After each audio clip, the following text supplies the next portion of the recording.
I take this opportunity to thank all our listeners and viewers on the various social media platforms. For those joining us for the first time, this panel discussion is part of our series on assessing U.S. strategic policies and strategies under what you call the 3D program, diplomacy, defense, and development towards the African continent. We have been focusing on about 2020 election, the 20 elections that is being held on the African continent, right, for this year.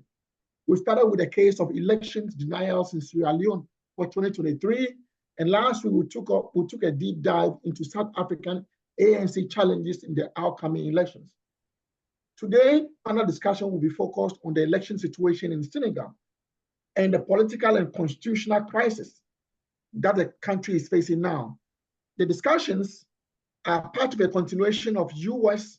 strategy towards sub-Saharan Africa announced by the Biden administration in 2022 August. We have been focusing our attention on United States government strategic objective of openness and open society and delivering democratic and security dividends.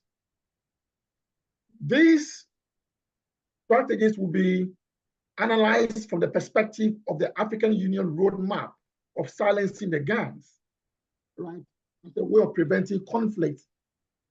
And we'll be looking at the case of the election situation in Senegal within the context of the political and constitutional crisis and the National Dialogue Panel proposal for the elections to be held on June 2nd.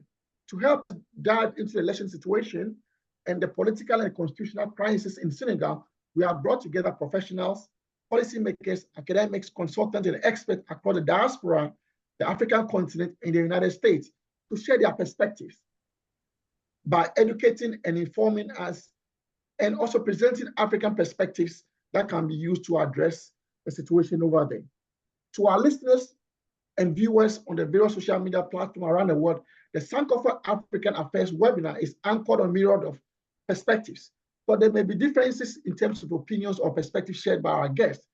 And it's just a show of either divergence or a convergence of ideas to address issues facing the African continent. The program relies on narratives for its discussion program. Narratives are an integral part of African societies, and in our discussions, we utilize them based on research findings, policy positions, and realities prevailing in the various African countries. The narrative helps our panelists to present their perspective independently, and which may sometimes diverge from the official government organization policy positions. To help us do the discussion today, we have Dr. Christopher Fomoyo, who is a Senior Associate for African and Regional Director, National Defense Institute, NDI, Washington, D.C. You are welcome, Don. Thank you for having me. All right. Next, we have Dr. Anta Saini, who's a political science professor and the General Secretary of the Economic, Social, and Environmental Council of Senegal, Dakar. Dr. Anta, you are welcome.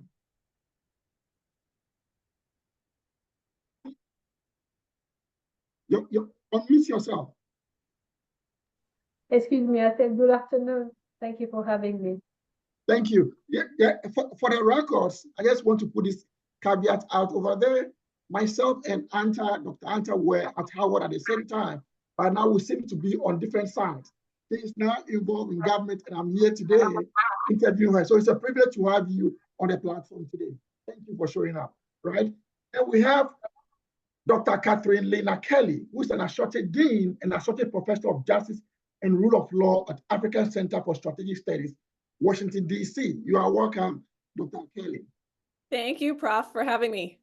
Thank you. So this program was actually supposed to come up about 2 weeks ago. Then we saw Dr. Kelly's document, article on LinkedIn. So we decided to dig in and to have some conversation. And we are back. So thank you so much for sharing that document to bring this thing to fruition. And lastly, we have Lieutenant Ted Corker, who's a senior security reform consultant and a former DoD Principal Director for African Policy, Washington, D.C. He's been on this program for the very beginning. He has very unique perspectives, and he has a whole lot of knowledge and experience about the African continent, and he's been working with that. So we thank you so much for being with us today. Thank you for having me, and it's always a pleasure to be with you all. Thank you. Thank you very much. And Dr. Anita, it will interest you to know that the thing that Parker speaks French more than myself, so maybe we'll get into some conversation in that line. All right. So let's take a minute break. Let's take a minute break for, to play the promotional advert of the organizers of the program, which is Bell and Associate Consulting and Budget IT. Then when we come back, we'll get the opening remarks from our guests. All right, so go ahead and play the promotional video. Jude.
All right, thank you very much, Jude.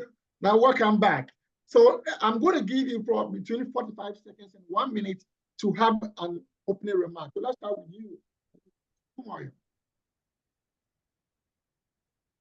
Well, thank you very much for giving me the opportunity to say a few words to launch our discussion. I am really delighted that you have organized this panel. I think it's very timely for a whole host of reasons. One is that Senegal has always been considered a trailblazer in terms of democratic governance on the continent, not just in West Africa, but across the continent.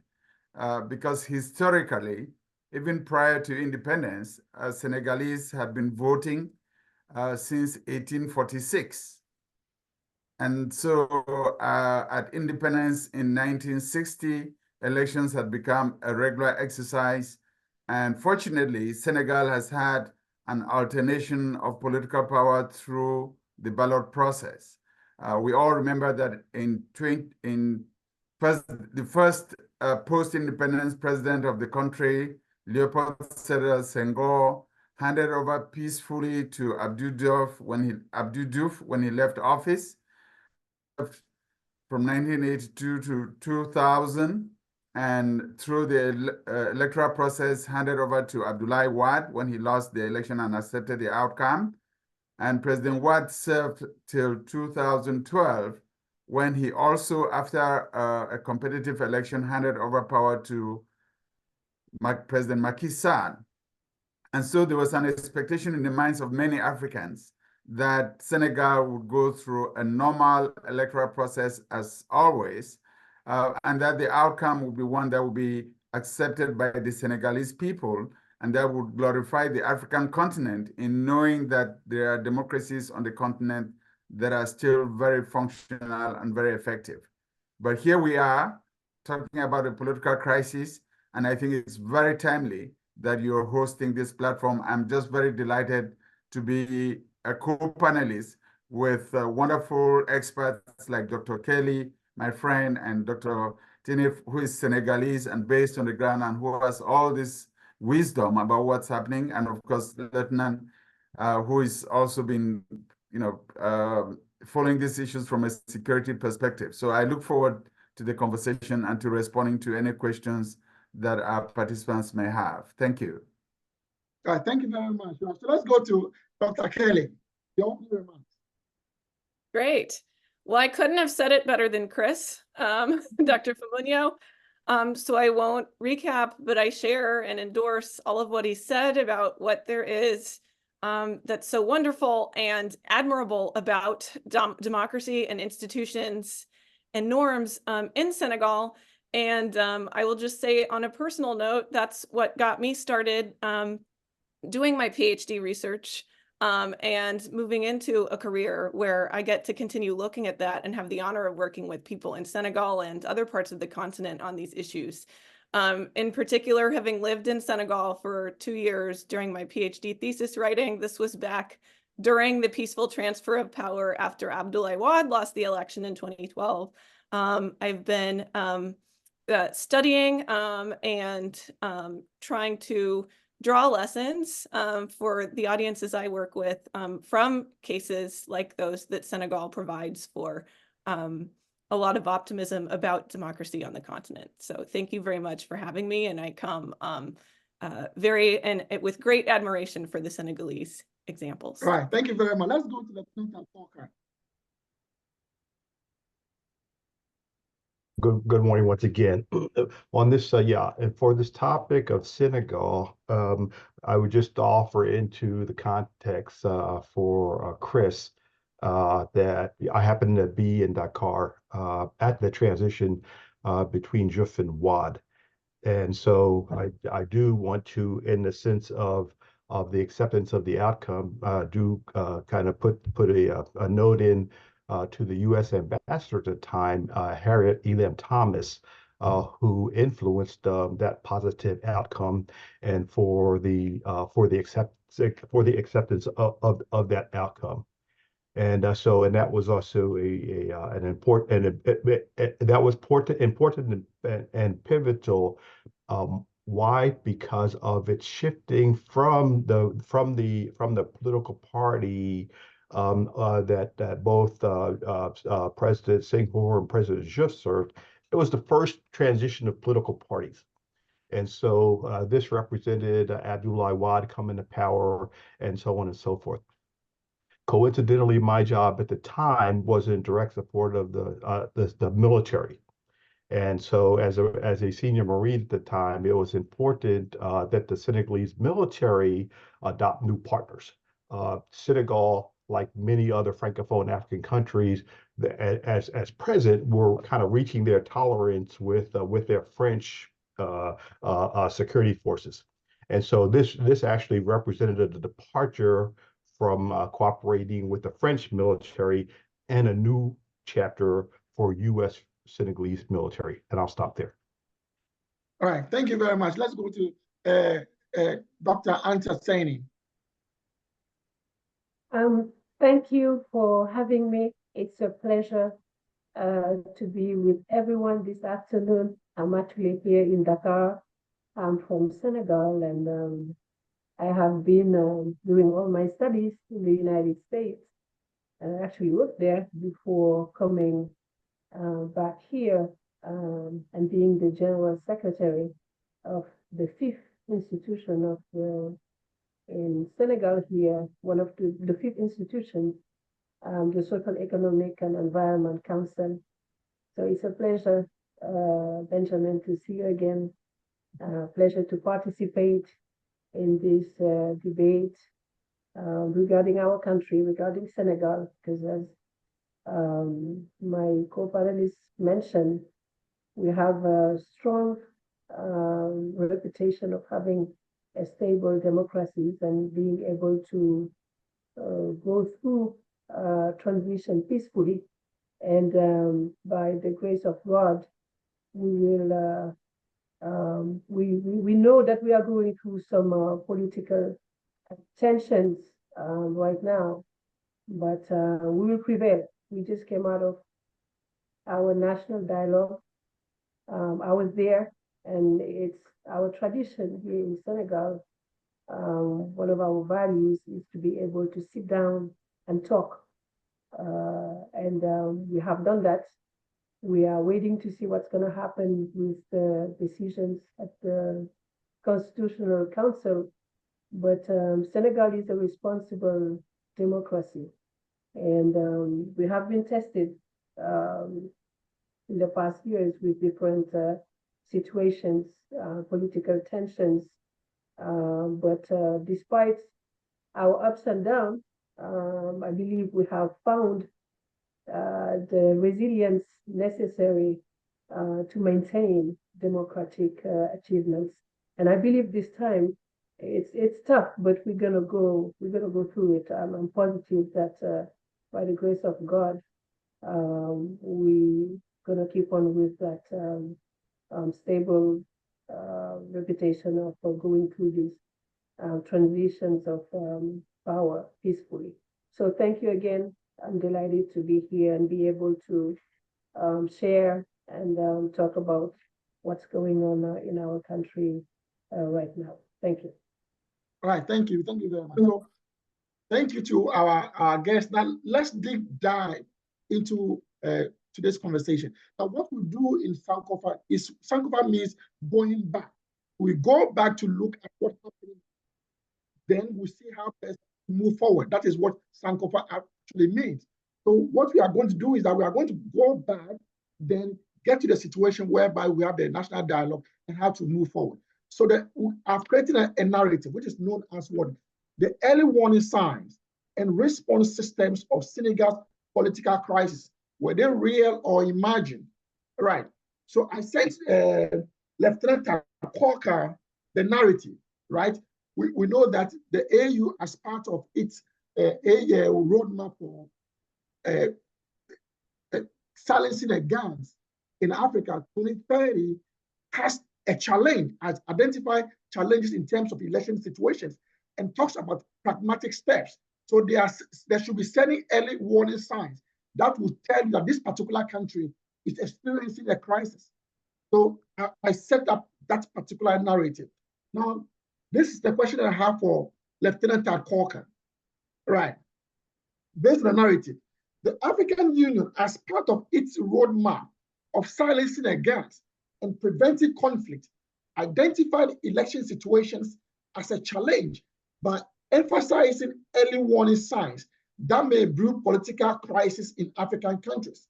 Now, Lieutenant Corker, given the political situation in Senegal, right from what were some of the early warning signs that were ignored or downplayed and that have culminated or contributed to the political and constitutional crisis that the country finds itself in?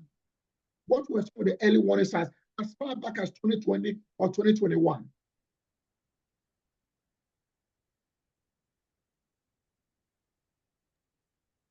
I don't. So the AU and the SUS, the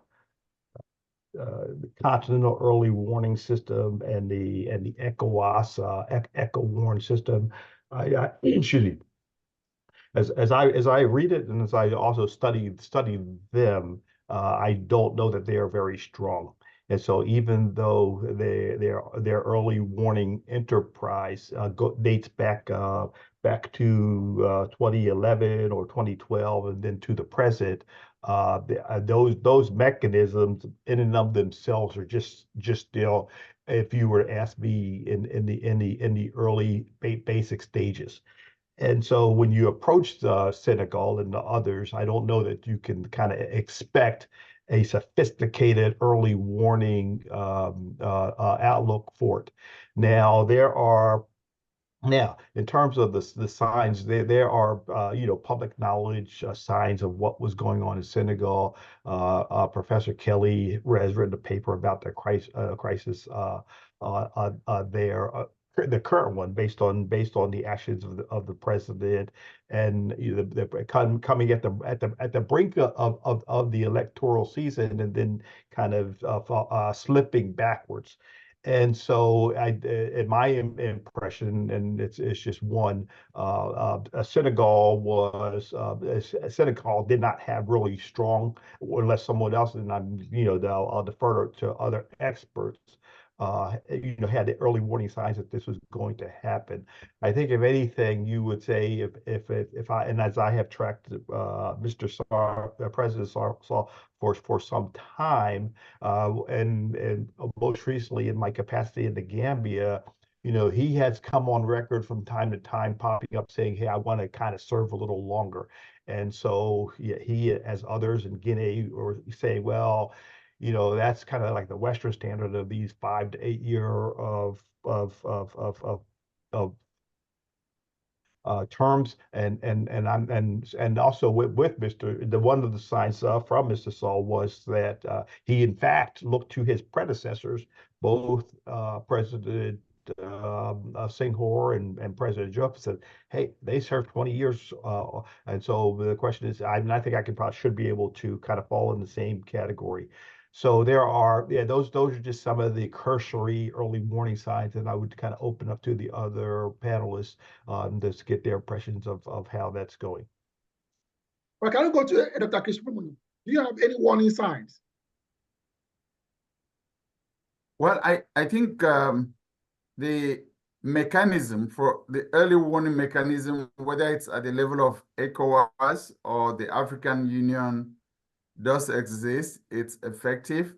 However, I think that the manner in which the data that is collected is handled doesn't really lend itself to being impactful. For example, that we have in many countries civil society that's very vibrant, very active, that doesn't necessarily have access to that data. We have independent media outlets that isn't plugged into the same system. And so if you set up a system where the early warning signs are communicated to governments, to states, then if those governments themselves are at the origin of the crisis, there's a very strong likelihood that the data is collected, but it's not impactful because it's not well utilized. My second point is that Senegal, because of its history, has always benefited from an assumption of perfection with regards to its elections. And so even though there was a lot of animated debate, animated discussions, and even demonstrations in the past 2 years, there was always an assumption that at the end of the day, they will get it together. They will get their act together. And I think that benefit of doubt, that assumption, made it such that other governments in the sub-region or other sub-regional or continental bodies just kind of, didn't pay a lot of attention or weren't as adamant in their because they assumed that at the end of the day, Senegal will do the right thing. But here we are now. We have a month and a day to the expiration of the president's term. Constitutionally, his term ends by April 2nd. Senegal's National Day is April 4th. And traditionally, a new president has been sworn in on April 2nd and presides over the National Day celebrations on April 4th. We're now having deadlines that may not be met within the time frame that it's left. Okay, we'll come to that. I want us to focus our attention on the early warning signs. Now, I'm asking the question in the context of what happened in Sierra Leone, right? The African Union had part of its challenges, denials in election situations in Sierra Leone. And we remember that after the election in Sierra Leone was held, the opposition leader did deny the elections. And less than 6 months, there was a coup d'etat. So that denial itself was an early warning to the African Union or to ECOWAS to take steps. That is why I'm trying to bring the question up that, okay, if there was, for example, in Senegal, there was a protest which led to the death of 8 people, would that have been an early warning sign? Takei, what do you think about that?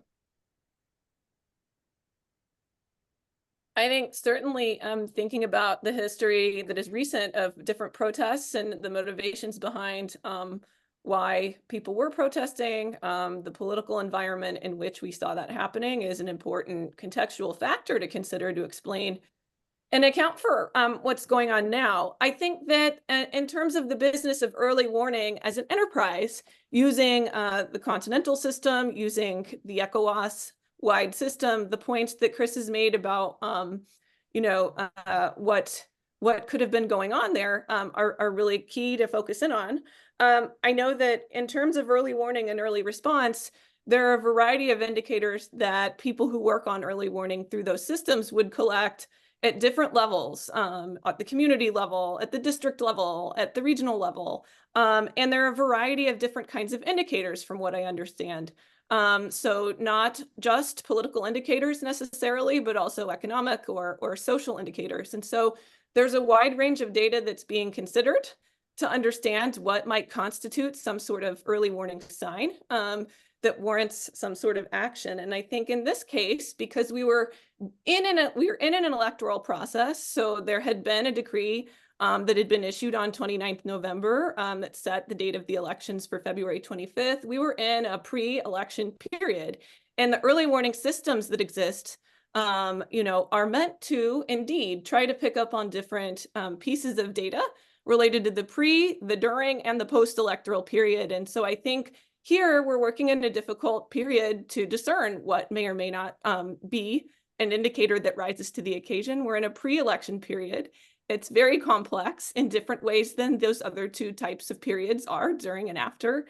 And certainly the political choices that leaders make about how to proceed, and again, to Dr. Fumunyo's point, at certain key moments is something that maybe these systems just are not built to pick up on in the same way that they can pick up on other kinds of signals. And so that would be what I have to offer just in terms of contextualizing what part of the early warning system and what periodicity we'd be talking about here, and maybe why, again, being optimistic about Senegal and what has happened in the pre-election periods previously, this is not like fully similar to what we've seen in the past.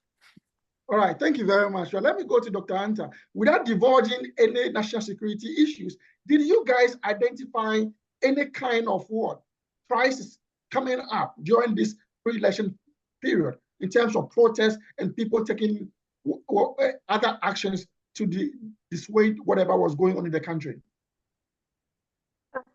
Thank you, Benjamin. Well, not really, because I think what was very important at first in Senegal was this whole debate about the 3rd term for President Macky Sall. And it was clear last year, after so many months, that people have been going in and out about whether he will stay or go. He made it clear to everyone that he will leave office. He will not at all go for a 3rd term. We have done the referendum here as well in 2016, so it was very clear that he will leave office. And there was not really no sign up until actually those serious allegations against 2 of the constitutional judges were brought on to light by one of the parliament party, and that's when everything really started to, we were at a standstill whether what's going to happen. The whole process regarding the election was okay, was normal. We had even ballots that were printed, so we were ready. President Macky Sall was ready to, go on. The Senegalese people were also. But those allegations against those 2 judges regarding the validation process of the candidates was really what brought this whole crisis between the institutions. And those were very serious allegations, as well as the treatment, equality regarding the validity of those candidates, where you have one who was actually denied of being in the final list because of his dual citizenship. And we have another one who was actually part of that list, who ended up being actually who ended up being out of this list by her own self because of allegations that she had dual citizenships. So there were many irregularities that were also brought on by a group of more than 40 people whose candidacies were not accepted, okay, regarding citizen sponsorship. They could not find some of their citizen sponsorship, okay. So there were many, many irregularities.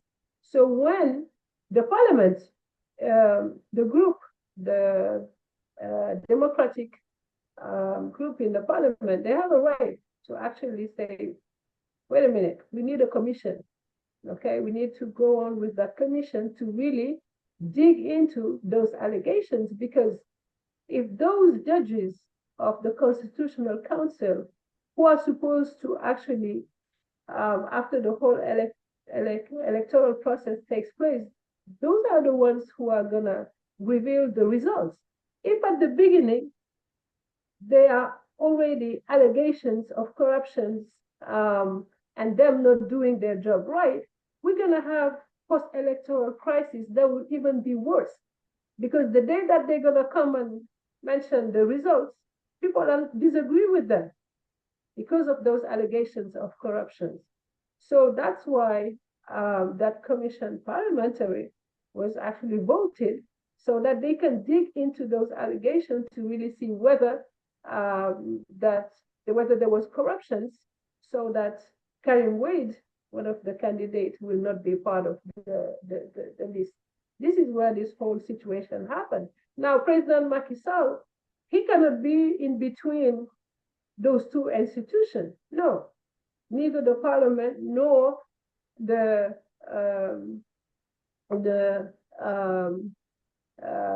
institutional council. So he decided to just repeal that decree to allow the commission to actually do its work regarding those serious allegations of corruption.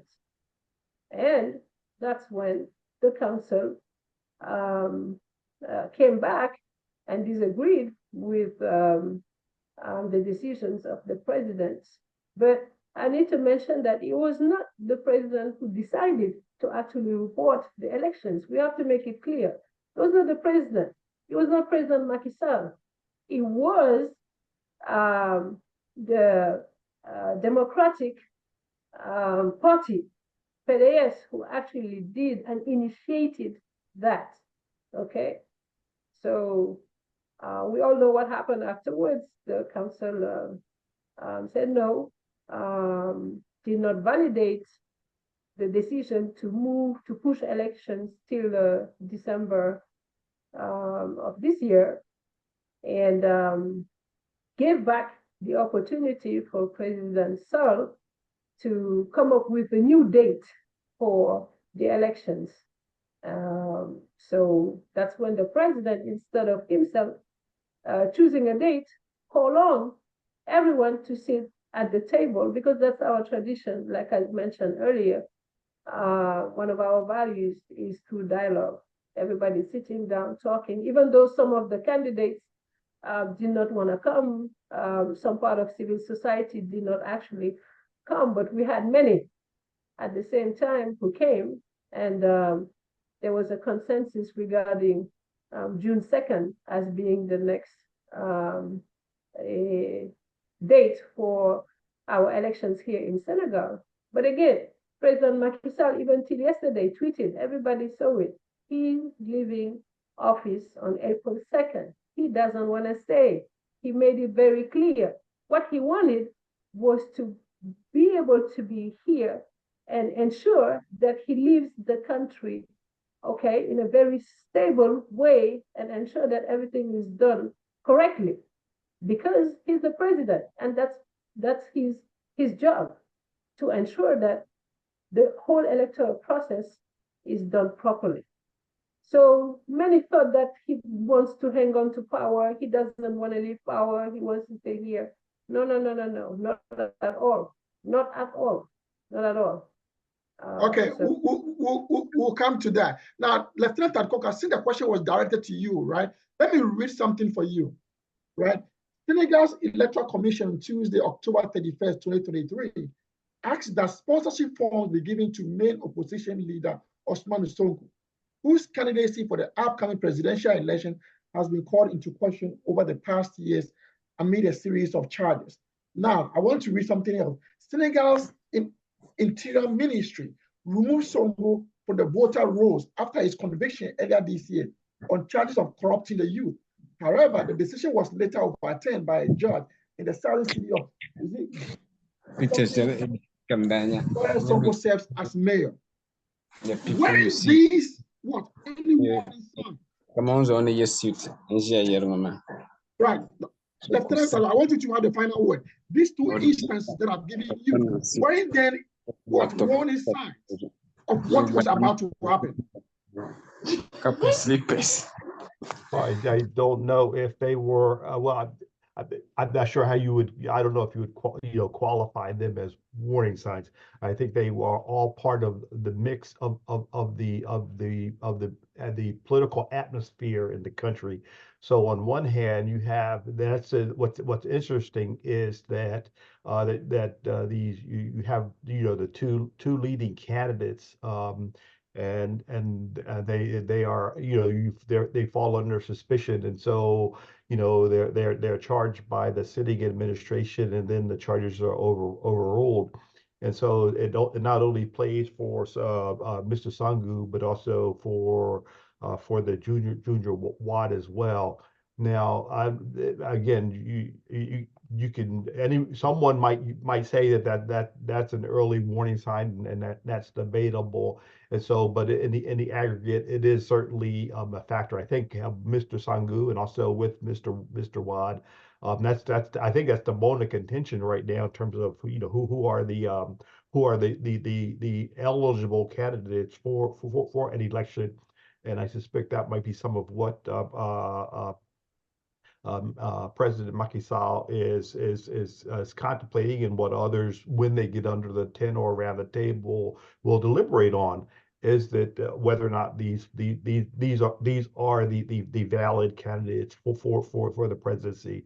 I don't know, but they have to again kind of rule out whether or not Wad's dual citizenship, even though he said that he had renounced the one citizenship in time for the election. So I think with as with Anta, that those are going to be some of the areas that will be sorted out during this dialogue. One final note on it is that on the early warning signs and with the systems, Dr. Kelly talked about the system. How is the system built? And that's a good question. And so, and both at the continental level and also at the regional level with the ECHO ward, they still are there's a great vast big room for development. So as I looked at the ECHO ward system, I take note of how a system is set up, and so it is. One is that the actual size of the of ECHO Warren office is in my impression small, relatively small. So if you have a principal, the executive director, and he's supported by an office of 26, and the office of 26 includes a handful of what we might qualify as professional staff officers, maybe over 50% as administrative staff, and then another 10% as manual labor. You need to look at that system, and so you can only get out what the system is able to produce, and that kind of is part of the earlier statement that the system itself is not mature and should be expanded. Similarly, if you look at echo warning, you look at, okay, well, what are the warnings that they have put out? If you look at them on a monthly basis, they put out three warning notes in the month of February, two of which had to do about the 25th anniversary of echo warning. And so that kind of shows the extent to which they are serious about doing their job, or maybe distracted doing some other things. So systemically, at the early warning system, there is certainly room for improvement, and I'll leave it at that. All right, thank you very much. So at least we know that something was really going on in Senegal, and like Chris said, maybe because of the history of the country being stable, some of these things were ignored. Now let's go to the next narrative, which is foreseeing crisis without a call for pragmatic steps, response systems within the AU roadmap of silencing the gun, right? So at least certain things were going on, except that we didn't take them very seriously, given the history of the country. Now we know that what NDI has played a role in Senegal. So Chris, I did send you the narrative of the role that NDI is playing over here. Now, let me ask this question. As part of the AU roadmap of silencing the guns and identify early warning signs that may brew political crisis in situations of elections, and the practical steps or responses that should be taken to address the challenges, in this case, the political and constitutional crisis in Senegal. Now, on NDI website, it writes, Senegal faces growing frustration with stalled electoral reform and perceived political instrumentalization of justice system, which came to a climax when political opposition and civil society took to the streets on March 2021 under the banner of the Movement to Defend Democracy that led to the death of 8 protesters. Now, I want to find out, what practical steps did NDI initiate in terms of outreach to the government or to AU or to ECOWAS in terms of pragmatic steps that should be taken, given the fact that you invested with your partners $10 million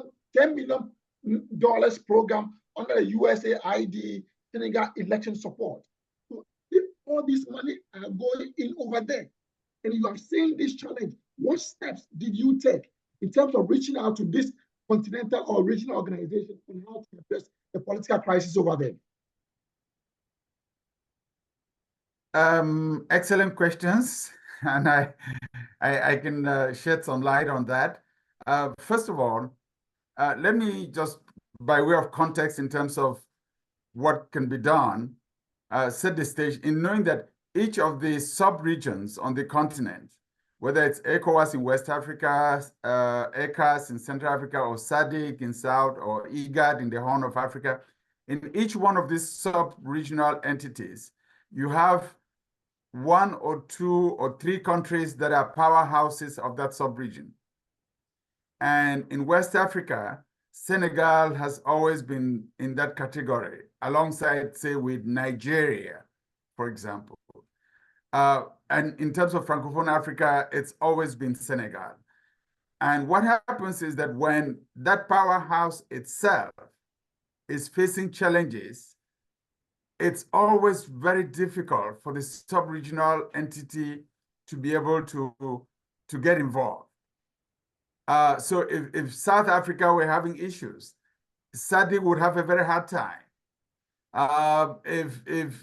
When Ethiopia is having issues, IGAD has a very hard time, just because that specific country has always played a lead role.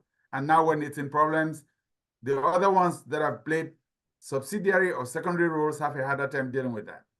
Second point is that NDI has a history in Senegal. And if I go back in time, since your program always goes back in time to, look at the past to project the future, when President Abdou Diouf was president of Senegal, and President Abdoulaye Wade was the leader of the opposition, he got thrown into jail because of demonstrations that took place in Senegal. There was a deadlock over the electoral framework of Senegal. At the time, Minister Djiboka was the Minister of Interior of Senegal. And the Senegalese invited NDI to come in. We got an invitation from President Diouf. President Abdoulaye Wade, as the lead opposition leader, accepted our presence. NDI went in, did an assessment of the electoral framework for Senegal, and produced what was called at the time a yellow book. I don't know if Dr. Anta ever saw that yellow book that was produced by NDI in 1991. And the yellow book that was produced by NDI had a series of recommendations on how to improve the Senegalese electoral framework. And both President Abdou Diouf and Abdoulaye Wade are still alive. And they can testify that they embraced the NDI Yellow Book. And everybody embraced all the recommendations. In fact, to President Diouf's credit, he did not change even an iota from the recommendations that were made by NDI at the time. And because of those recommendations, Senegal was able to embrace a series of reforms, which ended up getting President Wade out of prison, getting him back into the political process, having him and his party, the PDS, run through elections, and ultimately he got elected president in 2000. So we have a track record in Senegal. Now, with regards to what has been happening in the past 2-3 years, NDI has, along with a number of sister organizations, have received funding from the U.S. Agency for International Development, USAID, which provides funding for democracy support programs across many countries on the continent. And with that funding, we have been working with Senegalese civil society organizations, which currently have deployed Senegalese observers across regions of the country, and they have been doing long-term monitoring of this electoral process or election preparations, and have been producing reports, some of which have also touched on the issues that have arisen during early warning. We are also providing technical support to a Senegalese ad hoc committee, which is called the Ad hoc Committee on Facilitation, that has been talking to all the major stakeholders in Senegal for the purpose of trying to calm tensions down and trying to create an environment for peaceful elections. Some of the members of this Ad hoc Facilitation Committee, such as Alioune Tine, who is the chair of the Africa Jom Center, or Professor Boubacar Ngaye, they have been very active in trying to mediate differences amongst the Senegalese people. And so you would see that the approach that NDI is taking is an approach that has us standing behind our Senegalese partners, not in front of them, but behind them, and supporting Senegalese initiatives, which they are undertaking, either to monitor and report on the process or to mediate differences in order to tamper down political tensions. And so far, I would say that those efforts are being meaningful, although we'll have to wait till the end to do a proper evaluation to see how impactful they were. Thank you. Thank you very much. I think you should be happy about what the NDI is doing over there in Senegal. Any thoughts you just said?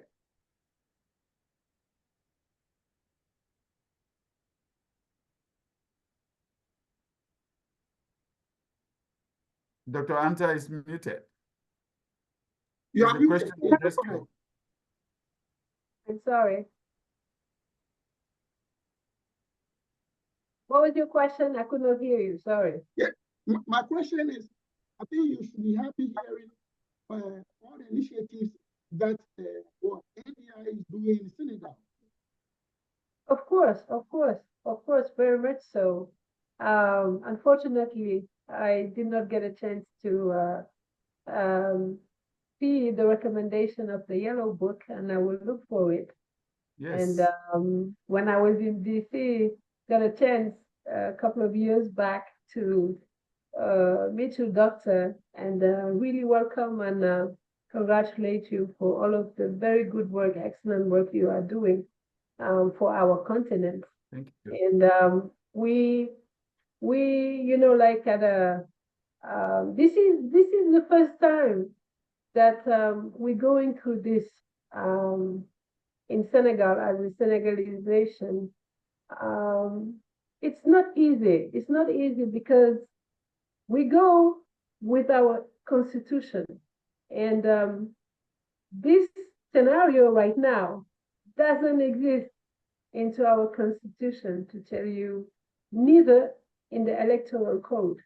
So we really have to, as a nation, as you mentioned, with all organizations such as yours, as well as very influential people that you mentioned, such as Professor Boubacar and Ali Tin and everybody here to talk and try to find solutions. Why I said this is very new and this is the first case scenario here regarding our constitution. Maybe Benjamin, we're gonna go through that in depth in a little while, but this is a unique case. After April 2nd, President Macky Sall mentions he's leaving. So what's going to happen right now? The council has two choices: whether they're going to look at Article 36-2 of our constitutions and leave the president in office up until the next one comes on. Or Okay, they're going to say that the president has to leave office. But we don't have that in our constitution as to what do we really have to do. So there will be an interpretation that they're going to have to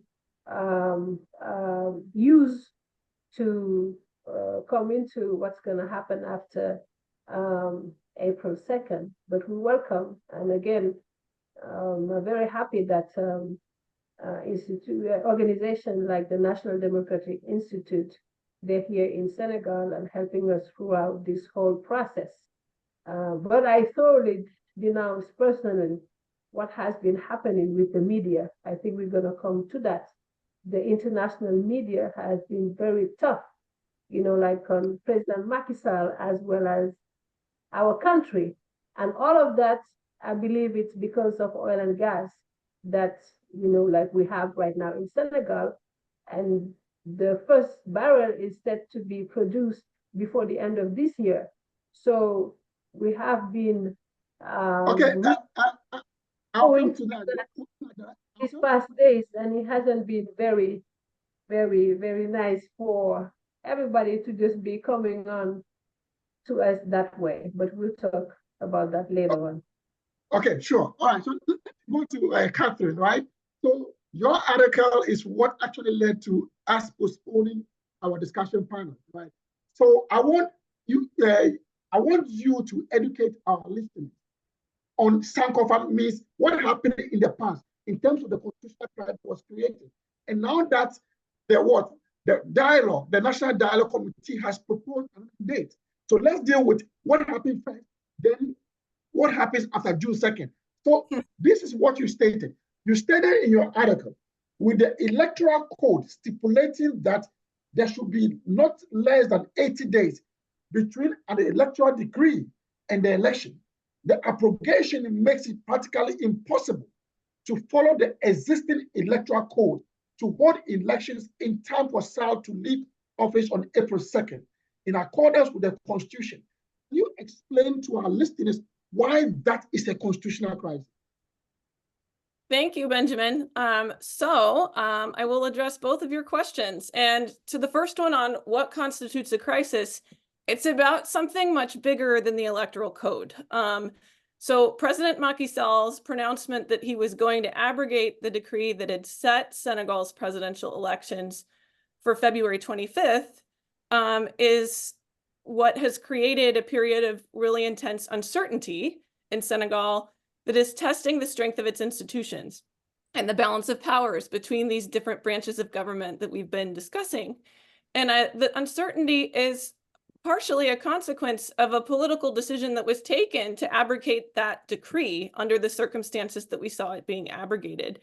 It's also the uncertainty that we've seen, a consequence of actions that were taken after the abrogation of the decree itself, whose constitutionality was called into question by some Senegalese citizens. And we have since seen the Constitutional Council coming out with a decision about that, which I'll get to in a minute.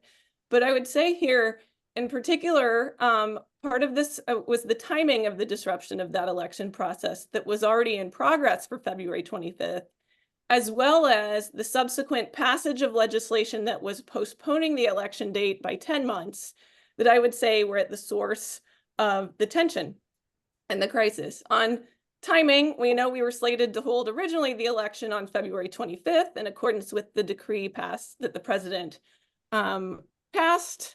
The date had been set by decree in accordance with the Constitution, and the president had issued that original decree on the 29th of November. So on February 3rd, the day before the election campaign was set to start, President announced in an address to the nation that he was going to abrogate that decree that had set the date. And he cited, as Anta mentioned, an ongoing conflict between the legislative and judicial branches of government as his justification for choosing to take that action. And that was when we heard the first calls for a national dialogue coming as well. As alluded to, 2 of the 7 members of the Constitutional Council in Senegal, this is the judicial authority that validates the eligibility of election candidates, had been accused of corruption. The accusations have not been formally investigated through the justice system. The Constitutional Council refuted the claims, and the claims, as mentioned, came from Karim Wade. So this is the son of President Abdoulaye Wade, the former president, and he was the proposed candidate of the ex-ruling Senegalese Democratic Party, which is a parliamentary party. So to do a little bit of Sankofa here, in January, going back, aspiring candidates for the elections had attested to their eligibility and collected signatures from citizens to ensure that they met requirements to be included on the ballot. And this Constitutional Council examined 93 dossiers. They approved 21 candidacies. And at that time, they had declared Karim Wade ineligible because he was a dual citizen of Senegal and France when he had filed the paperwork. And the Senegalese constitution bars dual citizens from being eligible to run for president. So that's a piece of the story. Members of the parliamentary group in the PDS, along with deputies from the ruling coalition in parliament, then opened the Commission of Inquiry about the validation process. Parliament can open commissions of inquiry. That's part of what they can do. But on February 5th, after opposition members of parliament were forcibly removed from the National Assembly by the police and the gendarmerie, the members of the ruling coalition and the PDS passed legislation that postponed the elections until December 15th and was thereby extending the president's term. Now, why is that challenging to the practice of constitutionalism in Senegal? At the time, there are a couple of things. The president is the one who issues the decree that sets election dates in Senegal. But if their choice falls out of constitutional bounds, there are systems of checks and balances in place institutionally in Senegal that come into play. As I said, Parliament has the power to organize commissions of inquiry. It's within the function of Parliament to do that, but only the Constitutional Council has the authority to determine which candidacies for president are valid, and they had already done that in January. And if you look at the laws and the Constitution in Senegal, it says the decisions of the Constitutional Council on these things are final and can't be appealed. So that's part of what is going on in this context. So while the president and the legislature do have the right to initiate revisions to constitutional law, the attempt to change the content of the legislation that we're talking about here in question violates at least two clauses of the Constitution, specifically Article 103, which is indicating that the length of a presidential term can't be modified, and Article 27, which limits each president to 2 terms. So there's also a clear indication notionally about the intent for how succession could work in Senegal under certain circumstances. And so with the expiration of Sall's term on April 2nd, like the president says he is going to leave on that date, the Constitution requires a transfer of power to the president of the National Assembly. And if by then no elections have occurred, the successor to the president will have up to 90 days to organize and hold them. So it's a pretty quick timeline. So that December 15th date that the president and the legislature proposed are out of line with generally the constitutional norms and principles in Senegal.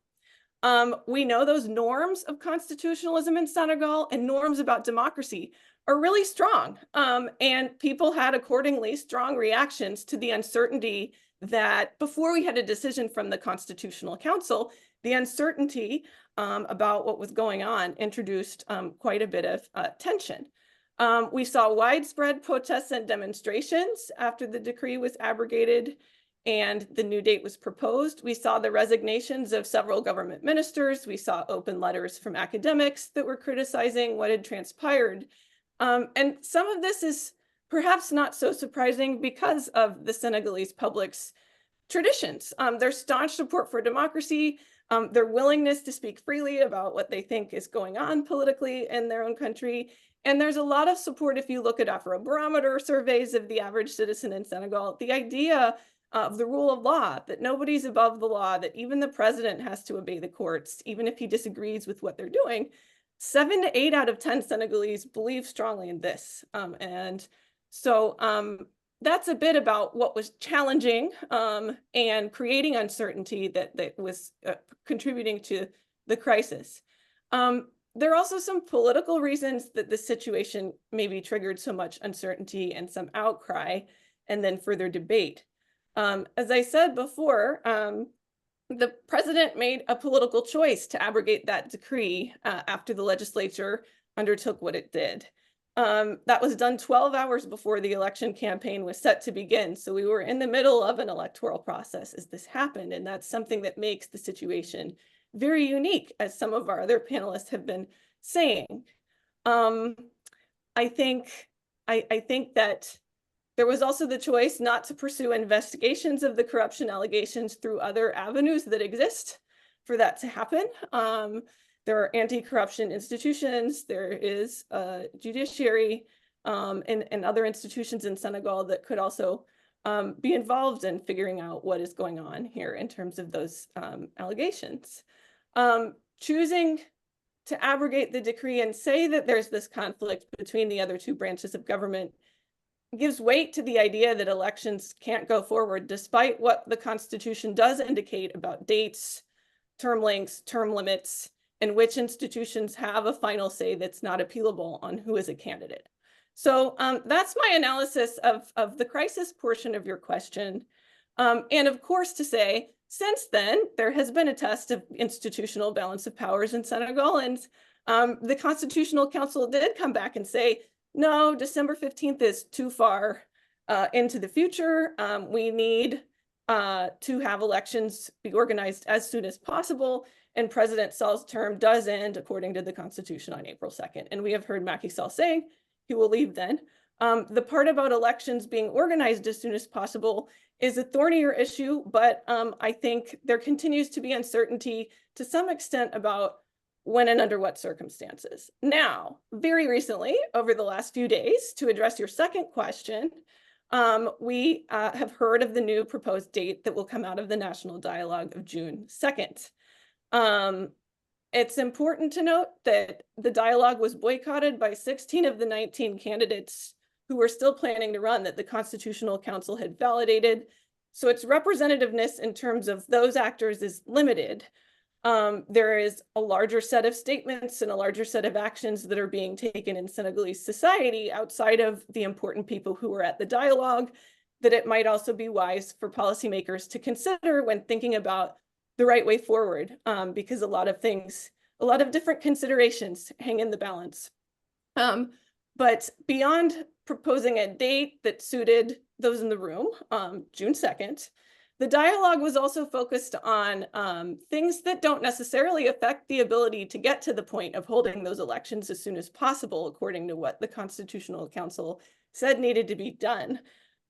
There's questions of amnesty for different people coming out of the dialogue, potentially very important questions, but that does not really have much to do with who would be a candidate in the immediate race that the council has said needs to be held. And the Constitution does say, again, that those decisions the council makes about who's eligible for candidacy are irrevocable. They're not subject to appeal, according to the text. So, you know, if the intent of the dialogue is also to test the idea of reconsidering whether certain candidates who were not originally validated could be part of the process, that is for the Senegalese people to decide. I think that's part of what the institutions are being tested on right now. But the Constitution does talk about how the Constitutional Council, the buck stops with them without appeal during a process of elections in terms of who is a valid candidate. I think in the end, you know, the decision came down from the Constitutional Council on 15th of February, asking for the elections to be held as soon as possible. And the dialogue just happened. And so this is making it harder for there to be an electorally chosen successor to the president by the time he will leave on April 2nd.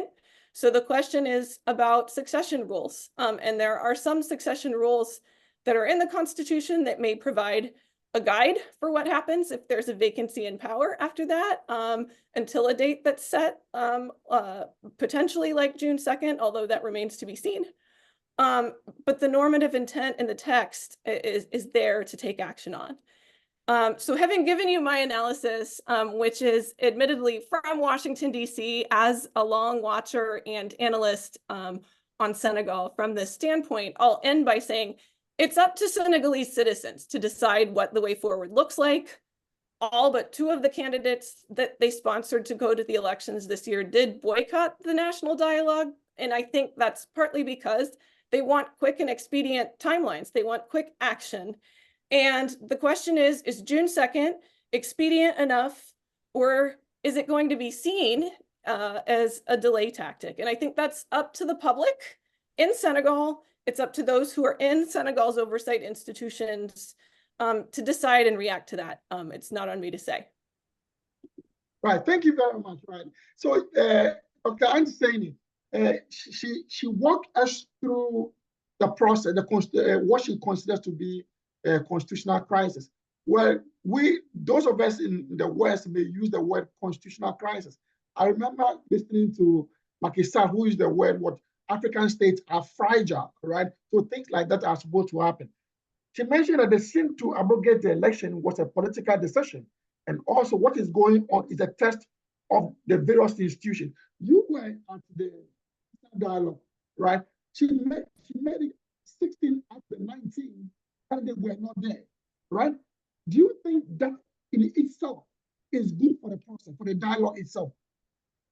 With 16 out of 19 not being there, isn't their absence a problem to a unanimous decision as to whether the election should be held on June 2nd? Thank you, Benjamin, and thank you, Dr. Kelly. I think I'm going to come back to some of your some of the facts that you mentioned. You know, congratulations. Some of them are very up to date, but I will have to say some of them maybe are not up to date, and we need to understand, Benjamin, regarding the dialogue. You know, when President Macky Sall addressed the nation, he talked about wanting to leave Senegal in a very stable state, organizing elections that are inclusive, that are free, okay, transparent. So when this whole situation happened, the national dialogue was really meant for everyone to come and talk about the problems, the irregularity, what went wrong. So it was an opportunity for those 16 to actually come and sit down at the table, because if they're not there, decisions will be taken without them. They had an opportunity to come and sit down and say, well, we disagree with this on this point, we disagree with you guys on that point, but they choose not to do so. And there's a reason why. And I will go back to like Dr. Kelly mentioned, I disagree. It's not a political decision of President Macky Sall to revoke that decree.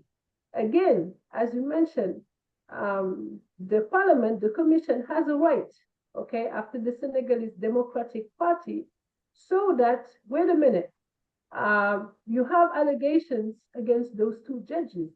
At the same time, Karim Wade's a candidacy was not treated fairly as the other one regarding the dual citizenship, because he was not the only one out of the 21 candidates that actually have dual citizenship. Let me make that clear. He's not the only one. When President Macky Sall was talking to the nation, Rose Wardini was another candidate, one out of the two females whose candidacy was validated. Rose Wardini was actually taken to the police station.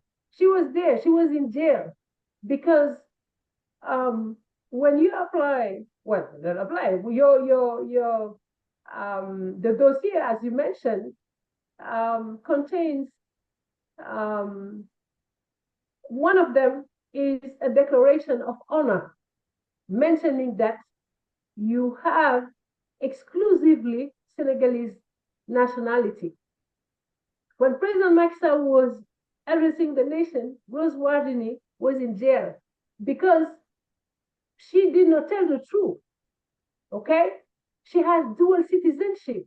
So how can you, and how can you understand that the Constitutional Council let Karim Wade take him out and leave Rose Wardini among the 21 candidates? That's an issue. That is an issue. This whole crisis is centered about the dual citizenship of some of these candidates. And let me tell you, there were 21 candidates, including Karim Wade. That was the first list that the council has brought on. Let me make that clear. Karim Wade was among those candidates who were validated. What has happened, because the Constitution allows, after they had made that list of 21 candidates, for any of the other candidates to actually appeal regarding one of those criteria of being a president in Senegal. And that's when Thierno Alassane Sall, who's also a candidate, appealed against Karim Wade's candidates. Okay? So we're very clear. It was 21. That was the list of the council. When Thierno Alassane Sall appealed and said, no, Karim Wade is not exclusively Senegalese, 3 days later, when the council actually met to validate all of those 21 candidates, everybody was surprised to see that they took Karim Wade out. That's a problem, because at that time, Rose Wardini was right in jail because she lied that she was only Senegalese citizen, but we found out that no, she was also a French citizen. So that's what happened. That's why the President Macky Sall took the decision to say, wait a minute, we need to stop this and really take a look at this whole process, okay? Because we cannot let one go and let the other ones. And among the 20 against, there were other candidates at least 5 of them who have dual citizenship. Some of them from France, some of them from Canada, okay? So this was very serious. Have you let, for instance, this whole process to go on? What was gonna happen if at the end we have a president who's elected, but happened to be later on, you find that that president has dual citizenships, okay? What was gonna happen if we go on with the allegations of those 2 judges and we see that indeed there were allegations of corruptions? So that means that whole process that these judges have said yes to will no longer be valid. So it's going to be maybe like what happened in the US with the Watergate situation, right? After 2 years, when the president in the US was found, if I'm not mistaken, with the same commission parliamentary that indeed those allegations were true, that president has to leave. That's what we did not want it to happen here in Senegal. And that's why President Macky Sall took the decision, instead of interfering between the prerogative of each one of those institutions, he said, let's stop and let's take a look at this whole process. Like I said, we were ready, okay? We had ballot printed. The presidential side has Amadou Ba as his candidate, okay? He went everywhere with President Macky Sall. He also had everybody from the Benno Bokk Yakaar, the coalition, agreed with his candidacy. So we were ready. There was no sign that, okay, the election was not going to take place. But the fact that they took Karim Wade after again, validating him was what brought on this whole problem of dual citizenship, okay? So that was right. the purpose of it. And right, thank you very much. Yeah, thank you very much. Let me come to Chris, right? Given the new information that we are getting from Dr. Sani, will you say it was right, hindsight 2020, that the decision that the president took was right, given the fact that one of 8 people had dual citizenship? We agree with that. That it wasn't a political decision, but it was about the process, trying to have a clean and fair process. Yes, it was. It was. Because like I said, it's better early in the process to ensure that everything is going right than to go into the process, have results, and then chaos, because the Senegalese people will disagree with those results. Because at the beginning, those judges who are supposed to actually give us the results have allegations of corruptions, okay? And out of the 2 judges, one of them, Dr. Kelly, okay, this is gonna go on, Dr. Kelly. Wait till maybe in the few next weeks, I don't know, okay? We're gonna know about these allegations, okay? The reason why the commission's work stopped, because it's in the interior assembly, the parliament, that when one person I'm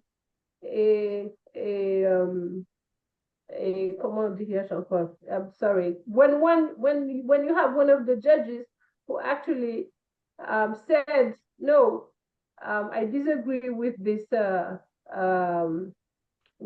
allegations, the whole process had to stop. That's what the law says when it regards to that. But it's going to keep on, okay? Because one of the judges said, I disagree with this whole situations, and I want to make sure that I want to be clean. So we need to take in to look at that. So that's going to come probably, like I said, in the next few weeks, because one of the judges asked for that. For those ministers who resigned, it was only 2 of them, okay?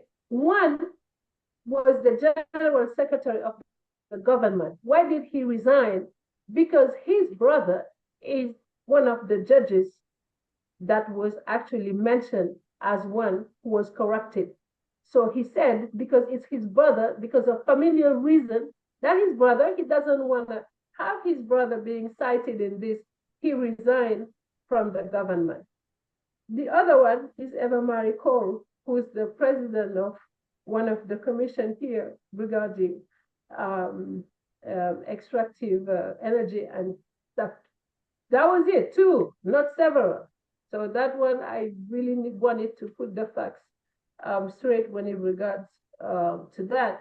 And the dialogue, we had the national dialogue, you had all the major stakeholders. You also have those candidates, okay, that the council did not validate the dossier, okay? I'm not talking about the 19, but the other 63.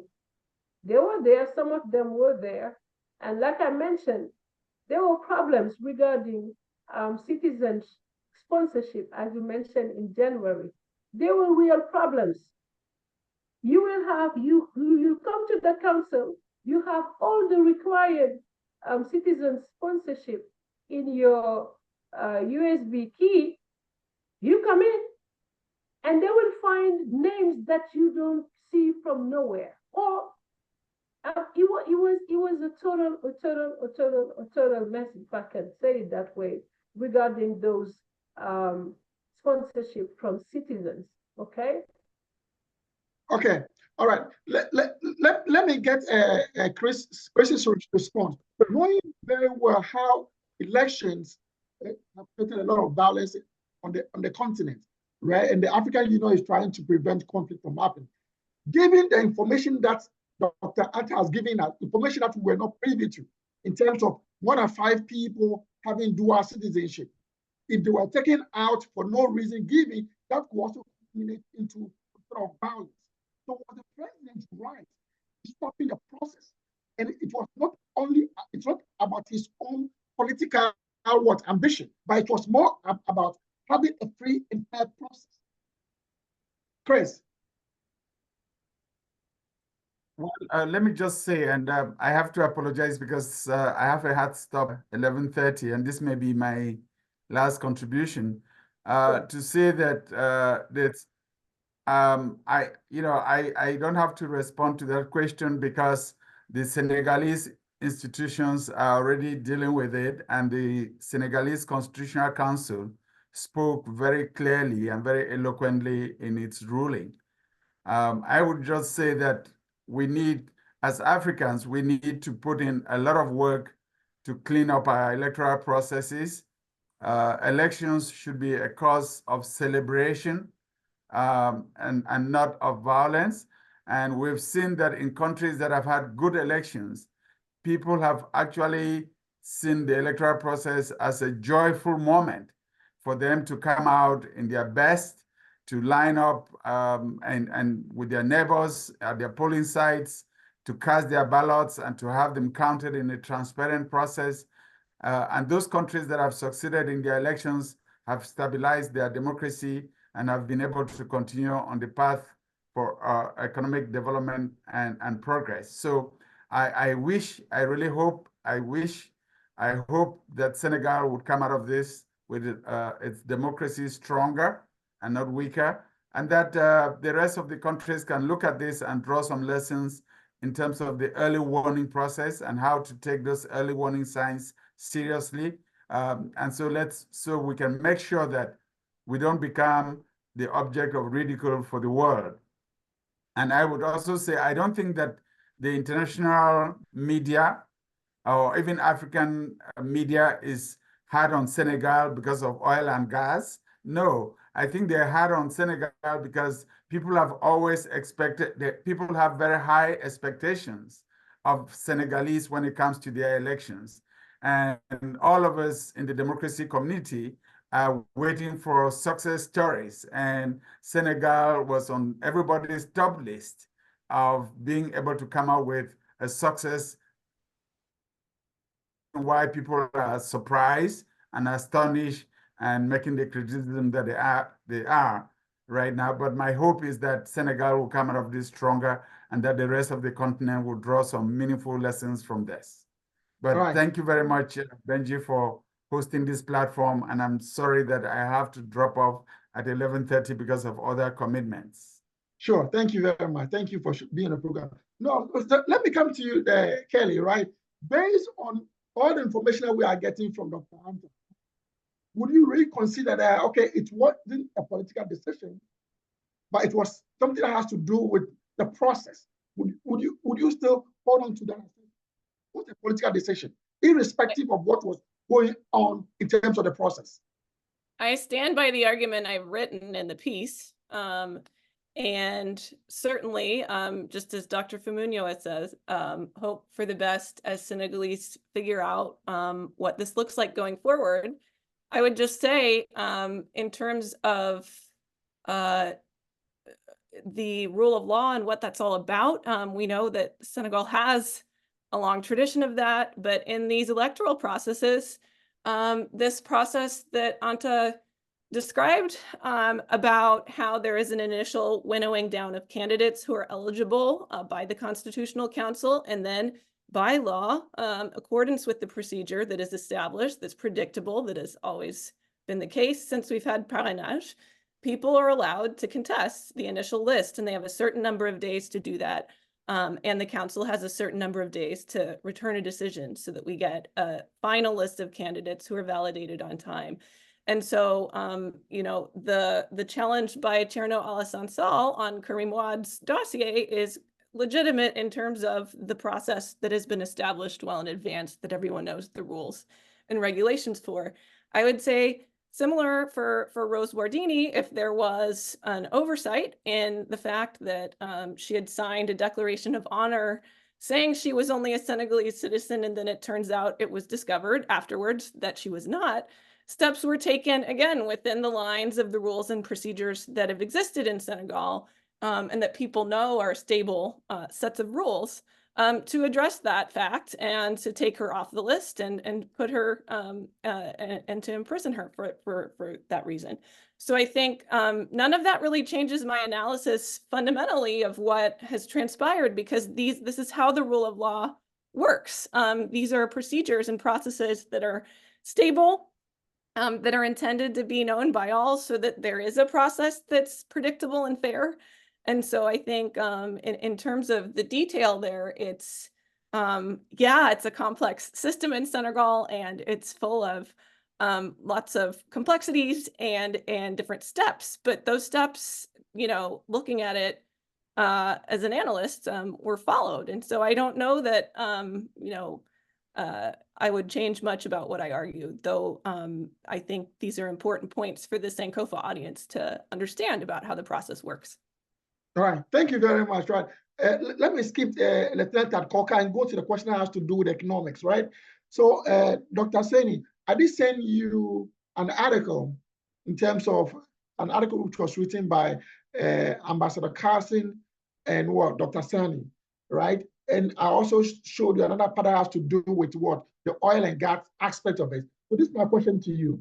Aside from the constitutional crisis that Dr. Kelly indicated in the article, and the analysis made by Joseph Sani and Ambassador Carson on flirting with crisis, how does neo-colonial economic interest in Senegal's oil and gas sector play a role in the current so-called political stalemate, given that some of the presidential candidates in the upcoming elections have been accused of political corruption and getting the backing of Western power?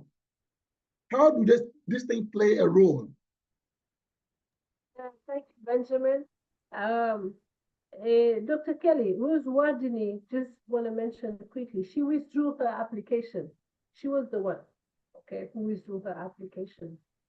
So that says a lot about really this whole process, because if you truly know that you're Senegalese citizen, she would have kept on, okay? But she withdrew her applications. The process, they are, I mean, if you are here and actually you will have a chance to go to the council and talk to the informaticians, the ones who put in all of those citizen sponsorship, maybe you will have a better understanding of how complex that has been and how it has not been right in terms of the process. So yes, indeed, it is an issue, and that's why regarding conclusion of the national dialogue, some of the political actors mentioned that we need to go back and start this whole process from zero. And maybe we're going to go to that. As you mentioned, after April 2nd, we're going to see what the Constitutional Council will decide, whether, for instance, the president of the parliament will be here in transition for 3 months to actually redo, okay, this whole election. Again, we don't know what's going to happen. Maybe they're going to decide that. But to come back to your questions, Benjamin, I do believe that since the discovery of our oil and gas, Senegal has been the target of some of the Western countries. I do believe that, because we've seen what happened in some of the other countries where you discovered oil and gas, okay, and how it has even brought up some turmoil in those countries, because in terms of economic benefits throughout the agreements that will be signed in between the country and those organizations, those petroleum organizations, it's a lot of money. So it does have some actually big insight, I do believe, here in Senegal. And the reason why I mentioned about, well, Dr. Firmayo, he left. You have to be here to really see how international media, allegations again, of one of the candidates who paid a lot of money, okay, for one of these petroleum structure to actually help him to become the next president, so that they can review the agreement they have, so they can have more interest in terms of what was decided for them. So it's clear that it does have some impact, and I believe that we have to be as very careful here, because all this instability as well that we've seen, okay, Senegalese presidents and our country being pictured such as in the international media, is not because they, okay, fine, they want to see Senegalese continue to be a strong democracy, and we will prevail from this. But I strongly believe that it's because of that oil and gas. It's a lot at stake here, and exploiting those natural resources will bring some changes for those petroleum structures, okay? And if it was not for that, I don't think we will be at this point, because those agreements which were already signed, we have one of those petroleum organizations that actually stepped out, okay? Because let's not forget that Senegal and Mauritania, they're very close, and we found gas in between those two borders. And not recently, President Sall went to see the Mauritanian president to actually see what was the best interest for the two countries. And when they saw that what was best for them, I will name, for instance, British Petroleum, BP. We had to seize what they wanted, not to seize but what they wanted added to the original agreement was not profitable in terms of economy gains to Senegal and Mauritania. So both Senegalese president and Mauritanian decided no, not to go along with BP in regards to them having more than they should have. So you see how that is important, because again, after that was done, this whole turmoil that we've seen, allegations against one of the candidates came out here in Senegal, that that candidate went along with BP and agreed that help me become a president. How you can help me become a president is to just make sure that President Macky Sall is going to leave power. You make sure that regarding the media, okay, Senegal will be at the center, so that once I'm in power, I can renegotiate the contract, so that what they missed with the two presidents between Mauritania and Senegal, when I'm going to be in power, you're going to get that. So that's serious. That is very serious. And that's where, unfortunately, we have been, and we believe that that's what happened. So that candidate, with the help, allegations, once again, with the help of that companies,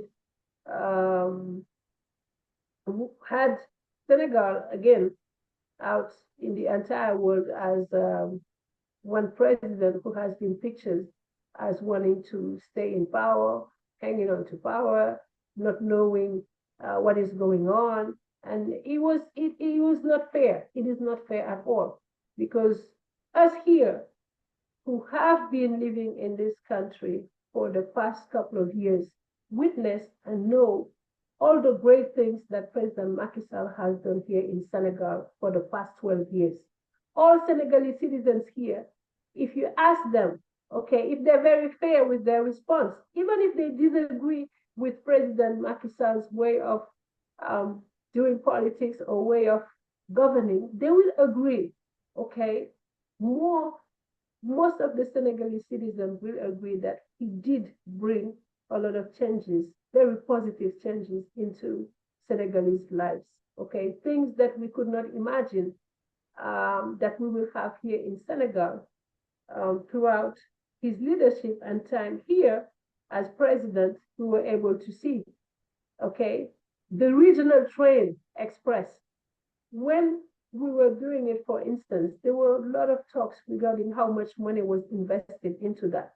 But today, Senegalese citizens are not talking about that money, because they see the utility, okay, of that in terms of transport mobility, okay? So there are so many examples, and it was not fair to see that very tough, those very tough comments that were made against him as well as against our country. And like I said, with Dr. Kelly, we're going to see what's going to happen and what the council is going to decide. Because as I mentioned, this is a unique situation, okay? Because the president of the parliament only comes into power if the president deceased, okay?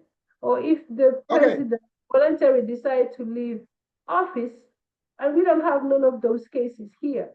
So maybe what they will decide is to see that, okay, there's vacancy of in terms of the presidential office, and they see if they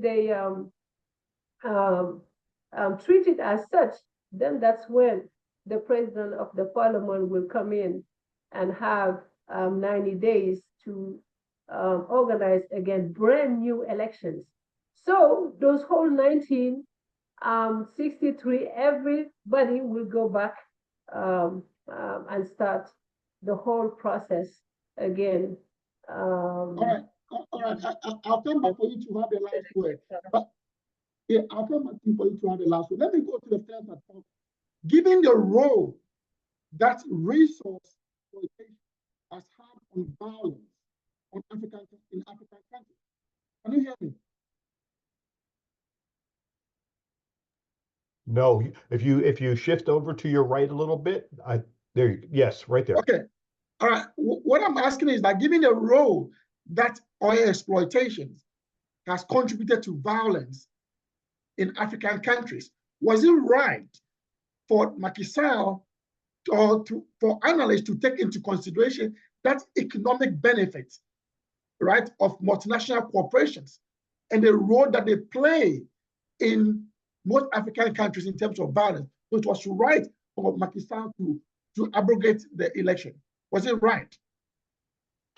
Well, it is not.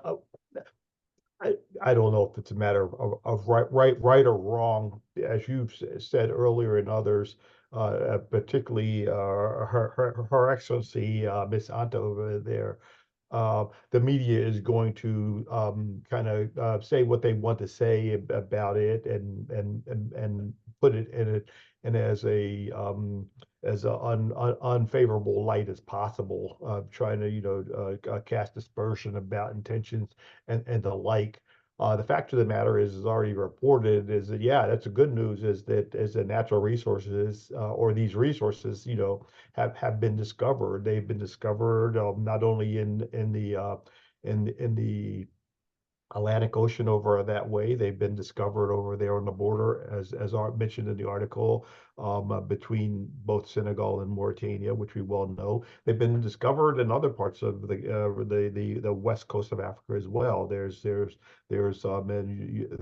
some plots in the Gambia. There's the plots in Alpha of Ghana, so on and so forth. So the resources are there, and that's a good news story, is that these discoveries. And so the fact of the matter is that these discoveries just have to be improved over time. They're talking about the one plot up in near the Senegalese and Mauritania borders being advanced. And so that's the good news. I think part of the story here is that, and with all due respect to Her Excellency and also His Excellency Saul, is that he has been a tremendous leader and a tremendous developer during the course of his tenure. And I think history will go down reflecting that accurately. I draw him into this maybe the category similar to former President Obama and all of the good that he did during his 2 terms in office. I think those are laudable examples. What I would say about the both are, and I think the good news for my friends and family in Senegal and around the world is that there are a lot of good people ready to assume office. And so that's a challenge for Senegal, is to kind of whittle down and narrow out the best possible candidates and get ready for fresh leadership. And so that's a good, actually that is what democracy is all about, is allowing the power to shift back and forth and to balance out, and to bring it not only to balance out, but also to bring in these fresh energy and ideas to move the whole country forward.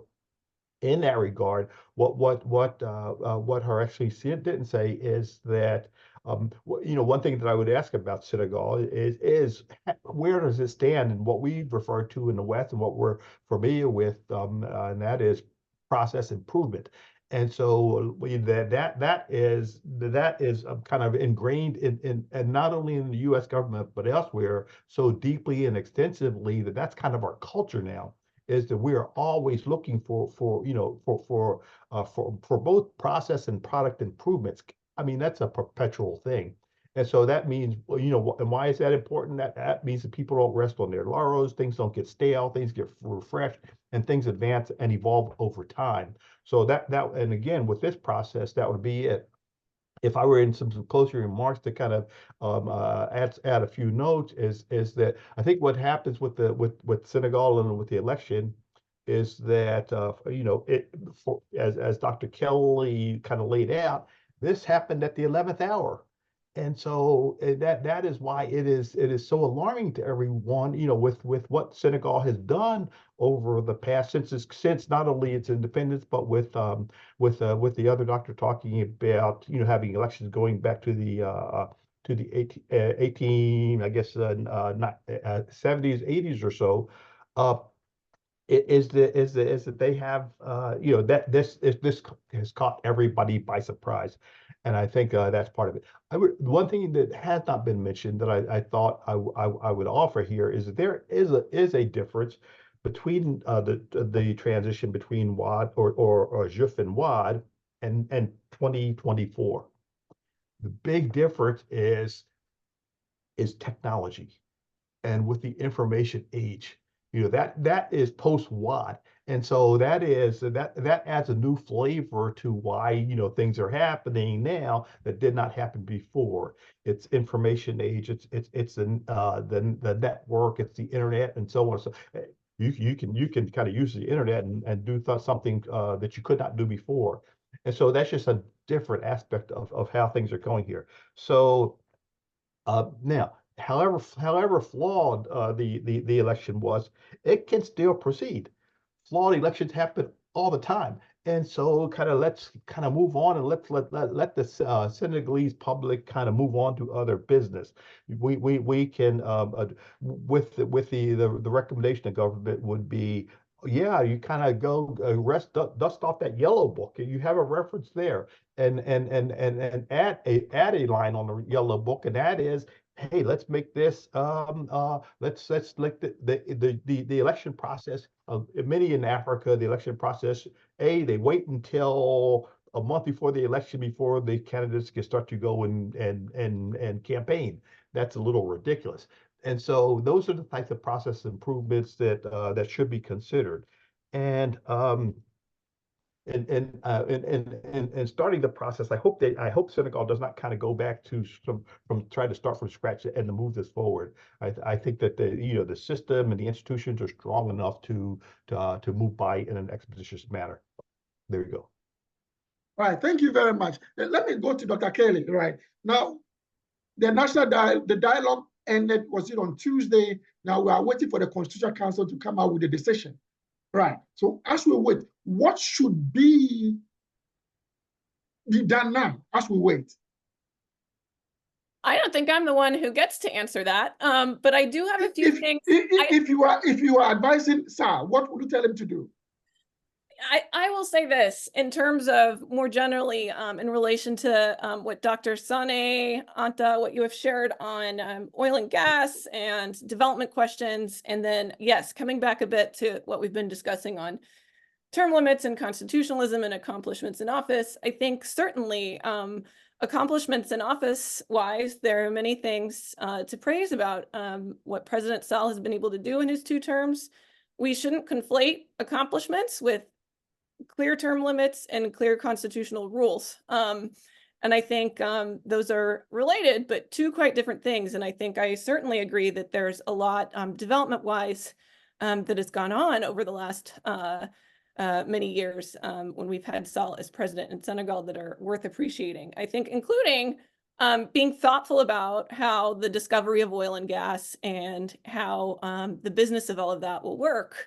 In exercising Senegal's sovereignty and deciding how that will work. That's a very important contribution. And I think keeping our eye on the ball there in terms of inclusive development. So how does that happen in a way where Senegalese citizens are benefiting from the natural resources that the state is managing? How do different communities that are living right off the water where those oil and gas blocks have been discovered, how are they brought in addition to the business interests that are there, certainly international and domestic. And I know from the reporting that we see over here, including a Washington Post article that I was rereading as I prepared to listen to Dr. Sane's remarks on this today. There is quite a bit of, dialogue and thoughtful policymaking that's going on about how that does get done. And so I wanted to tip my hat to that and say, I think making the development as inclusive as possible is another part of what will make Senegal resilient going forward, not only politically, but economically. And then just to agree with Lieutenant Colonel Coker, democracy never works perfectly anywhere in the world. Starting all the way over isn't the only option. It's again for Senegalese to decide and for the Senegalese oversight institutions to determine. But continuing as soon as possible with the candidates that have been validated is another thing that I know is on the table from reading the news and talking to people. And so I just wanted to end by saying I don't have an answer for if I were advising President Sall for this time frame. That's not my lane, but I just wanted to sort of put out there that there are multiple options that we know are being thought through carefully in Senegal, and it's up to the oversight institutions and the people in Senegal to figure it out. But we wish in the most expedient way possible that can happen, so that beyond the politics of what's going on, there is that inclusive development that there's such great potential for in Senegal. So I'll stop there. All right. Thank you very much. So, Dr. Anta, you have the final word. Then we'll get our closing remarks. You have the final word. Take the final word. Thank you so much, Benjamin. Well, participants in the national dialogue, okay, there were two major decisions, propositions regarding holding the election on June 2nd. June 2nd is a consensus, but I was there. I had really the privilege to be part of the commission, okay? It's actually any date in June, except maybe June 16th, because it's Tabaski for us. It's a religious holiday, but the second was the one that everybody aimed at. The other proposal that came out was this very important part of this whole process, which is when President Macky Sall leave office on April 2nd, who's going to be here. So one of the conclusions regarding to that was to leave him in office up until the next president comes in. Now, everything again falls into the Constitutional Council to decide. And basically, two possible situations regarding their decisions. They can decide, okay, after April 2nd, based on Article 36, Paragraph 2, that President Macky Sall stays up until his successor comes in, or they will decide President Macky Sall has to leave power. Now, if they decide President Macky Sall has to leave power, as I was mentioning earlier, they can actually say there's a vacancy of power, as Dr. Kelly mentioned earlier, and with that vacancy of power, we're going to have the president of the parliament comes in to be the president, and he will have 90 days to actually organize elections.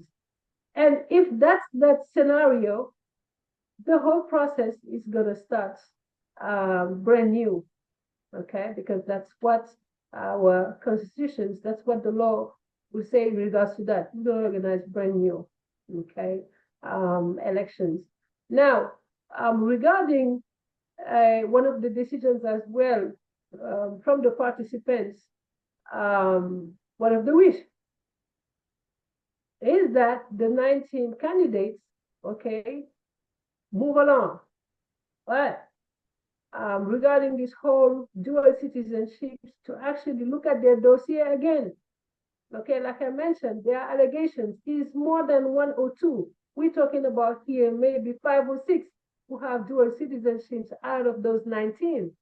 So moving along with them is very risky if we don't take time to actually look at their dossier again and ensure that they are all exclusively of Senegalese nationality. Another proposition as well was to have Karim Wade participate and be as well a candidate, because now if we had to do the whole process again, it's clear that he's no longer a French citizen. And among those candidates who were not validated, there will be opportunities to look at, again, their citizen sponsorship, because there were many issues with the Constitutional Council regarding how they actually validated those sponsorships of citizens. So that's where we are. And right now, we're going with what the law pretty much is what our Constitution says again with the Electoral Code. And let me mention that it's very important regarding one of the articles of our Constitution, which is Article 31, because many were mentioning and many wanted the elections to take place before April 2nd. But Article 31 of our Constitution mentions that the voting, okay, for the elections of the president needs to take place 45 days at most and 30 days at least before the date of the expiration of the mandate of the president of the republic in function. So April 2nd, we cannot do any elections before April 2nd. Impossible, we cannot. Okay, Article 31 of the Constitution already responded to that. Okay, so that's why after April 2nd, whoever the Constitutional Council, and we believe that it will be the president of the parliament that they will design to come in, will have to reorganize and redo this whole process because of Article 31 of the Constitution. No way for us to do elections before April 2nd, even though that's what civil society, even though that's what the 19 candidates want, but it's not possible. We're going to go against our own constitution if the council comes out, for instance, with the decision to do elections before April 2nd. No. Okay. Okay. So most definitely it will be after April 2nd. Are we going to stick with June? Of course not, because if, again, the president of the parliament comes in, we're starting brand new this whole election process. And I believe that we will prevail through this political tension that we're seeing right now in Senegal. In the past, we had some very tough ones as well that we've been through, but with our resilience, again, with our values of dialogue, okay, I believe that we're going to prevail. And actually, once the decisions comes out from the council again, the Senegalese people will now know that, okay, this is the situation. President Macky Sall again made it clear. He wrote to the council and said, this is it, April 2nd, I am leaving, find someone else who's going to be here during the transition. I think now it's very clear that for those who were thinking he was to hang on to power, for those who are trying to really destroy his image, it's clear now that he's gonna leave, and we will, by the grace of God, go through this and have whichever way the council decide, everybody agreeing to that, continuing the dialogue process to ensure that we're going to go through this election process, and your president who's going to lead our country. All right, thank you very much, Dr. Sani. Let's come to you, Dr. Kelly, your closing remarks about what will prevail after 45 days or whatever. Yeah. Oh, I thought those were closing. Okay. I don't have much more. I mean, I'll repeat a little bit of what I said just at the end, that I think the reason to commend you for having the webinar, to thank Dr. Sane, Lieutenant Colonel Coker, Dr. Famunyo, for the vibrant debate. And it's important to be having conversations about these kinds of topics and about Senegal, a place we all here are either from or hold very dear to our hearts, or both. And that is really an admirable, democracy in the world. And so we hope that this will continue as Senegal moves through as expediently as possible, sort of getting to the bottom of this part. So as Todd said, we can get on to the other many things Senegal's doing in the world, including development and many other good things. So I think I'll stop with that. Okay, thank you very much. Let's go to Lieutenant Corker, your closing remarks. Well, thank you for having me again, and thank you for to the distinguished panelists. It's been both an honor and a pleasure, and also to the listening audience. I would just to highlight the areas that you covered, the early warning systems, the National Development Institute, Dr. Kelly's magnificent contribution, and also just the remark about the discoveries. So again, one of my closing is to the Honorable Anta, and that is the processes. And so process improvement. Just kind of make a note of that, and also share that with government, with the executive part of governance, is doing it effectively and efficiently. And then not only at the local level, but then also at the regional level with the early warning system, both at the REC, ECOWAS, and then continentally. Room for improvement. And again, government goes to the REC and says, hey, this early warning, let's take another look at that. And so because even though the good news is that a lot of information come, and because of technology and information and the net, much information now is open source, so people can see it. And so while we do have, while we are consumers of information, and also we're researchers for information, sometimes that facility, that technology kind of makes our effort well, but it doesn't, it has not yet transitioned down at the government level in West Africa or throughout the continent, because governments are slower, if you will, to evolve than the human and the individuals. And so and that's possibly why you get folks or there is this competition. But just be mindful of the technology contribution and the evolution, and it's going to continue to grow over time. But and also let me finalize. My last comment is that got to underscore your program, and particularly its connection to the U.S. government strategy on sub-Saharan Africa. And so that strategy does call for specific priorities. And one priority is fostering openness and open societies, and the other is delivering democratic and security dividends. And so that is clearly, why you see, Americans and U.S. officials kind of walking linked arm in arm with our African and sub-Saharan African and Senegalese counterparts. Thank you. Thank you very much. Right. So Dr. Anta, let's give you 45 seconds to 1 minute for you to give us your closing remarks. Well, thank you so much again, Benjamin. It has been a pleasure to really talk with you this afternoon, as well as with Dr. Kelly and Dr. Cooper, as well as Dr. Christopher. It's been a pleasure. I believe that a lot came out.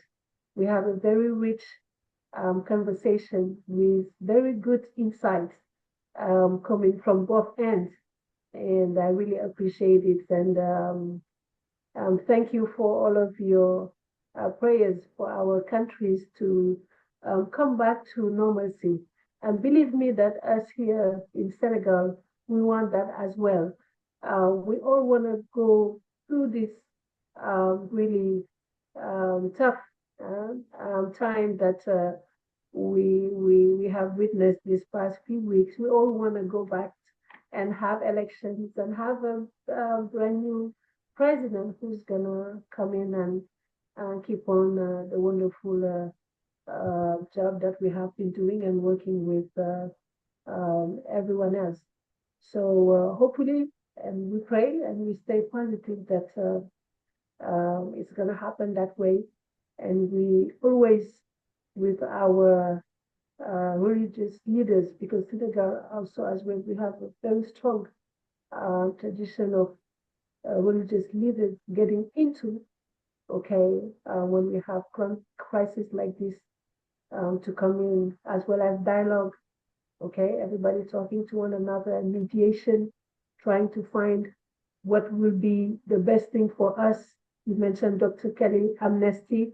Probably we're going to have maybe another webinar regarding the aftermath of all of this, because the amnesty law is bringing so many polemics already regarding some warning in others do not, while President Macky Sall wants to reconciliate everyone, and throughout all of these things that happened in the past years, some people don't see it that way. But what is important is to remain strong. What is important is, again, for our democracy to continue to be one of the stable and strongest one in West Africa. And it's not easy, okay? We talked about oil and gas, but we have also terrorism. We did not mention that, okay? With some of the countries which are in our borders as well. So I'm sure that we're gonna have probably another one, and I hope that we're gonna have another one after April 2nd. We'll have election dates, or we'll have a president, and everything will go back to normal. And feel free. I invite you here in Senegal whenever you Sure, come. we will definitely do that. To have you, to host you here at the council, the Wow. Economic Environmental Council of Senegal, as well as, you know, my own family and myself. Again, thank you. It's been a pleasure, and God bless you all. And I enjoyed really this afternoon with you guys. Thank you so much. Thank you. All right, thank you very much. Thank you to our panelists, Dr. Catherine from Washington, D.C., Lieutenant Corker from Washington, D.C., and Dr. Antisani from Senegal. On this note, we've come to the end of another edition of Sankofa African Series. Next week, we'll be taking a look at Rwanda and South Sudan on our election series. So on this note, we say goodbye and thank you to our listeners and viewers online. See you next week on Sankofa African Series. Have a good weekend. Bye. Bye. Thank you. Bye. Bye-bye. À la prochaine. Anta, à la prochaine. You'll have to come back to Washington at some point too. Oh, I know. Yeah. And so I have to. You'll have to tell me if you're here. Yeah. Of course, you know, since I've been here at the council, it has been crazy for me Yeah. to actually leave office. Yeah. As you can imagine, there's a lot of work as general secretary here. Yeah. Oh, I can only imagine. Yeah. Because you've been in Senegal, so mashallah, that's good. Yeah, And, I take any chance I can to come back. Good, well done. No, I read it. I was like, wow, you have a very good, well said way of the situation. Because most of the people will tend to, okay, not have the facts straight. But you did. And I started to read, and I read it all the way to the end. Oh, well, I'm glad to hear that. Yeah. Well, thanks for this. This was really, really nice. And good luck. Good luck. Oh, thank you. And if there's anything else, questions, whatever you need here, feel free. I'll ask Benjamin to send us, you know, like the information. Yeah, let's connect. That would be, and we'll be connecting that way. Okay. All right. Thank you. Bye, Anta. À la prochaine. Merci beaucoup. Bye, Benin.